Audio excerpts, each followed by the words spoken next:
x equal to x raise to the power n, यहाँ पर एक फंक्शन गिवन है और हमें इस एक्सप्रेशन का वैल्यू फाइंड आउट करना है। तो इस तरह का एक्सप्रेशन हमें जो मिलता है वो टेलर्स थ्योरम की हेल्प से मिलता है। तो हम इसमें रिलेट करने जा रहे हैं टेलर्स थ्योरम कि क्या टेलर्स थ्योरम की हेल्प से हम इसको फाइंड आउट कर सकते हैं। तो टेलर्स थ्योरम के लिए हमें एक फंक्शन चाहिए होता है। एक्चुअली टेलर्स थ्योरम क्या होता है, टेलर्स थ्योरम में एक फंक्शन f जो कि कॉन्टिन्यूस होना चाहिए ओवर द इंटरवल यानी कि डोमेन, और ये जो है वो n टाइम्स डिफरेंशिएबल होना चाहिए, n टाइम्स डिफरेंशिएबल होना चाहिए, ये भी over the open interval defined on the domain. Then there exist some points. Suppose this function we are talking about over this interval. F is continuous n times differentiable over this interval.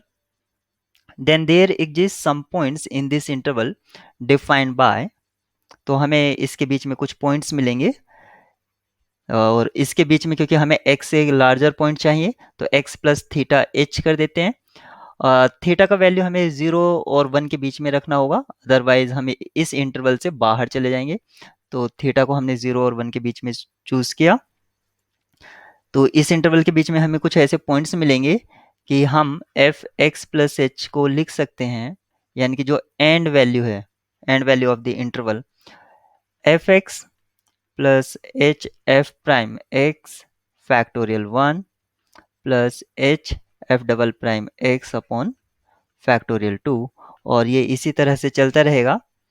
और जो last term होगा आप कह सकते हैं h raise to the power n minus one f n minus one x upon n minus one factorial plus H f n x upon, sorry not x, it is 1 plus theta h, 1 plus theta h upon n factorial.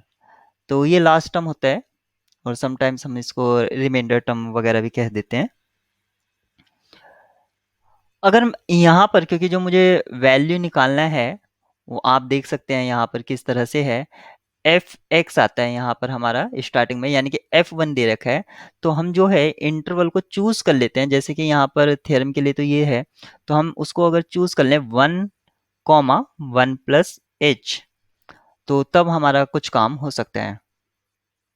तो हमने interval को choose किया, अब जो हम काम कर रहे हैं 1 प्लस एच, इस इंटरवल को चूज किया। तो इस इंटरवल के अकॉर्डिंग हमारा जो फंक्शन है वो क्या रोल प्ले करेगा, f1 plus H equal to f1 plus H f dash 1 upon 1 factorial plus H f double prime 1 upon 2 factorial plus and so on up to, ये वाली लास्ट टू टर्म्स लिख देते हैं हम। ये हो गई, लास्ट टर्म को लिखने की जरूरत नहीं, ये वाला लास्ट टर्म लिखते हैं h f n 1 plus theta h upon N factorial, ये हमें मिल गई है। और हमसे जो पूछा गया है आप यहाँ पर देख सकते हैं, जो पूछा गया है वो है f1 plus F prime 1 upon 1 factorial F double prime 1 upon 2 factorial. Last में fn 1 है, यहाँ पर जो हमें मिल रहा है वो fn 1 प्लस थीटा एच मिल रहा है और यहाँ पर 1 है। तो ये अभी हमें कुछ वर्कआउट यहाँ पर करना होगा लास्ट टर्म को लेकर। तो सबसे पहले तो क्योंकि यहाँ पर फंक्शन और उसके डेरिवेटिव्स हैं तो उसको पहले फाइंड आउट कर लेते हैं कि आखिर वो है क्या। तो जैसे कि फंक्शन है हमारे पास F X equal to x raise to the power N, ये फंक्शन है। तो इसका एफ प्राइम एक्स क्या हो जाएगा, वो होगा n x raise to the power n minus one. F double prime क्या हो जाएगा, वो होगा n n minus one x raise to the power n minus two, ये होगा।